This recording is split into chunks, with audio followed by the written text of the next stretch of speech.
The Lotus Sutra. Sadharma Pundarika Sutra. Translated by Burton Watson. Nichiren.info Chapter 27, The Former Deeds of King Wondrous Splendor. At that time the Buddha addressed the great assembly, saying, in an age long ago, an immeasurable, boundless, inconceivable number of asamkhya kalpas in the past, there was a Buddha named Cloud Thunder Sound. Constellation King Flower Wisdom, tathagata, arhat, samyak-sambuddha. His land was named Light Bright Adornment and his kalpa was named Gladly Seen. In the midst of this Buddha's law there was a king named Wonderful Adornment. This king's consort was named Pure Virtue, and he had two sons, one named Pure Storehouse and the other named Pure Eye. These two sons possessed great supernatural powers, merit, virtue, wisdom, and for a long time they had been practicing the way appropriate to a bodhisattva, carrying out the dana-paramita, shila-paramita, kshanti-paramita, virya-paramita, dhynana-paramita, pragna-paramita, the paramita of expedient means, pity, compassion, joy, and indifference, as well as the 37 aids to the way 9. All of these they had thoroughly understood and mastered. In addition, they had gained the samadhis of the bodhisattva, namely, the pure samadhi, sun, star, and constellation samadhi, pure light samadhi, pure color samadhi, pure illumination samadhi, long adornment samadhi, and great dignity and virtue storehouse samadhi, and had thoroughly mastered all these samadhis. At that time that Buddha, wishing to attract and guide King Wonderful Adornment, and because he thought with compassion of living beings, preached the Lotus Sutra. The king's two sons, Pure Storehouse and Pure Eye, went to where their mother was, pressed their palms and the nails of their 10 fingers together, and said to her, "We beg our mother to go and visit the place where the Buddha Cloud Thunder Sound Constellation King Flower Wisdom is. We too will attend him, drawing near to the Buddha and offering alms and obeisance." Why? Because this Buddha is preaching the Lotus Sutra in the midst of all the multitude of heavenly and human beings, and it is right that we should listen and accept it. The mother announced to her sons, "Your father puts his faith in non-Buddhist doctrines and is deeply attached to the Brahmanical law. You should go to your father, tell him about this, and persuade him to go with you." Pure Storehouse and Pure Eye pressed their palms and 10 fingernails together and said to their mother, "We are sons of the Dharma King, and yet we have been born into this family of heretical views." The mother said to her sons, "You are right to think with concern about your father. You should manifest some supernatural wonder for him. When he sees that, his mind will surely be cleansed and purified, and he will permit us to go to where the Buddha is." The two sons, being concerned about their father, leaped up into the air to the height of 7 tala trees and there performed various types of supernatural wonders, walking, standing, sitting, and lying down in midair, making water come out of the upper part of their bodies, making fire come out of the lower part of their bodies, making water come out of the lower part of their bodies, making fire come out of the upper part of their bodies, manifesting huge bodies that filled the sky and then making themselves small again, after becoming small, making themselves big again, disappearing in the midst of the sky and then suddenly appearing on the ground, sinking into the ground as though it were water, walking on the water as though it were land. They manifested these various types of supernatural wonders in order to cause the mind of their royal father to become pure and to make him believe and understand. At that time when the father saw his sons displaying supernatural powers of this kind, his mind was filled with great delight, as he had never known before, and he pressed his palms together, faced his sons and said, "Who is your teacher? Whose disciples are you?" The two sons replied, "Great King, the Buddha Cloud Thunder Sound Constellation King Flower Wisdom is at present sitting in the Dharma seat under the 7-jeweled Bodhi tree and, amid the multitudes of heavenly and human beings of all the world, is broadly expounding the Lotus Sutra. This is our teacher and we are his disciples." The father said to his sons, "I would like to go now and see your teacher, you can go with me." With this the two sons descended from the air, proceeded to where their mother was, pressed their palms together and said to their mother, "Our royal father has now come to believe and understand, he is fully capable of conceiving a desire for anuttara samyak-sambuddha. We have finished doing the Buddha's work for the sake of our father. We beg that our mother will permit us to go to the place where the Buddha is, to leave the household life and to practice the way.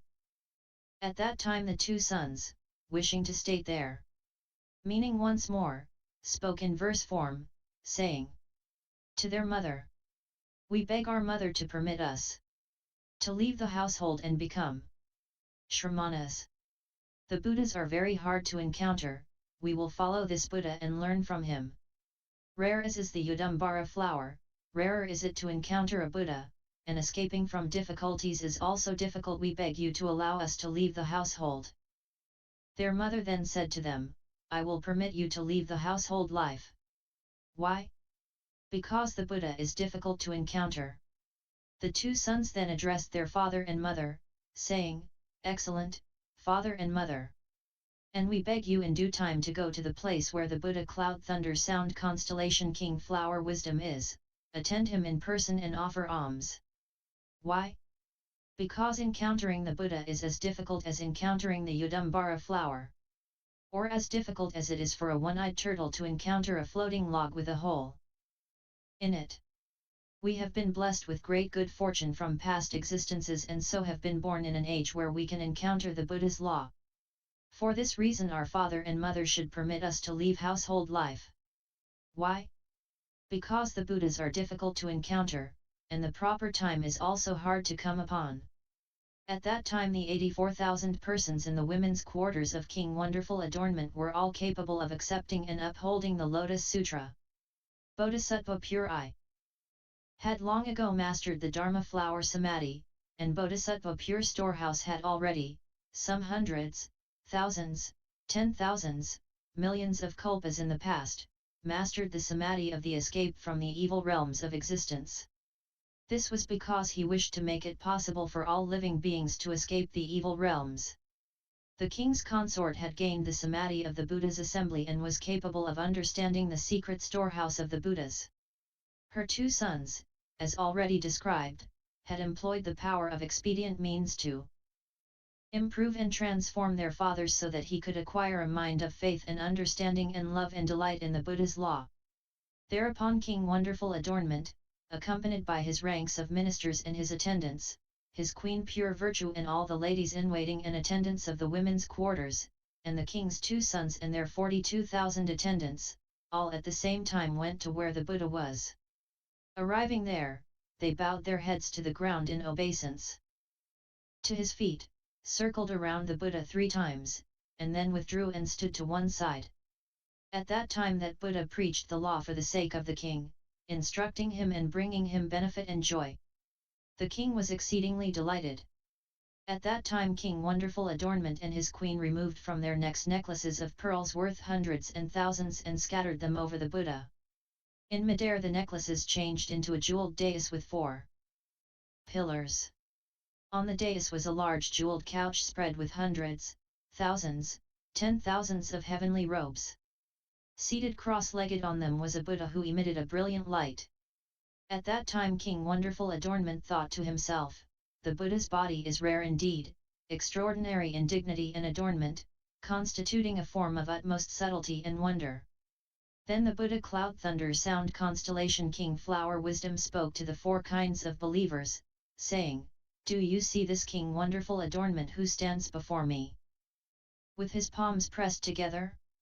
In the midst of my law this king will become a monk, diligently practicing the law that aids the Buddha way.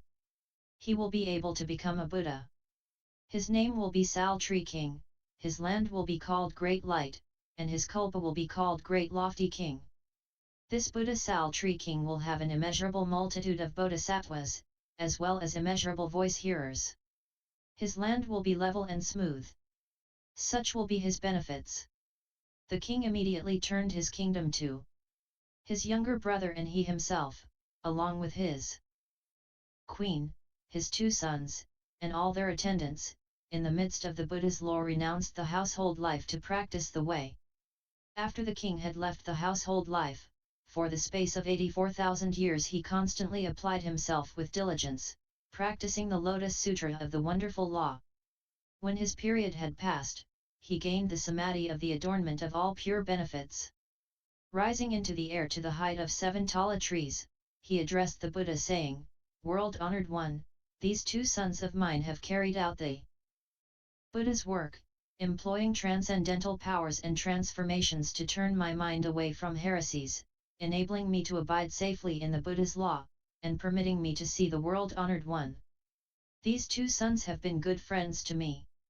They wished to awaken the good roots from my past existences and to enrich and benefit me, and for that reason they were born into my household." At that time the Buddha Cloud Thunder Sound Constellation King Flower Wisdom said to King Wonderful Adornment, "Just so, just so. It is as you have said. If good men and good women have planted good roots, and as a result in existence after existence have been able to gain good friends, then these good friends can do the Buddha's work, teaching, benefiting, delighting, and enabling them to enter anuttara samyak-sambuddha. Great King, you should understand that a good friend is the great cause and condition by which one is guided and led, and which enables one to see the Buddha and to conceive the desire for anuttara samyak-sambuddha. Great King, do you see these 2 sons?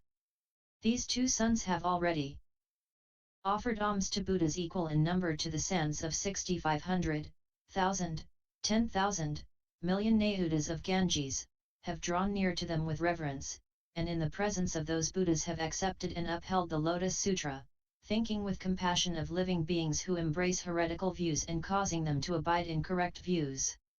King Wonderful Adornment then descended from midair and said to the Buddha, "World-honored one, the thus come one is a very rare being. Because of his benefits and wisdom, the knob of flesh on the top of his head illuminates all with bright light. His eyes are long, broad, and dark blue in color.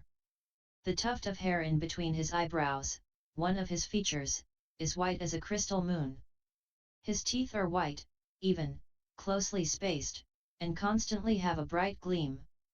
His lips are red and beautiful as the bimba fruit." At that time King Wonderful Adornment, having praised the Buddha's immeasurable hundreds, thousands, 10,000s, millions of benefits in this manner, in the presence of the thus come one single-mindedly pressed his palms together and addressed the Buddha once more, saying, "World-honored one, such a thing as this has never been known before. The law of the thus come one is fully endowed with inconceivably subtle and wonderful benefits. Where his teachings and precepts are observed there will be tranquility and good feeling.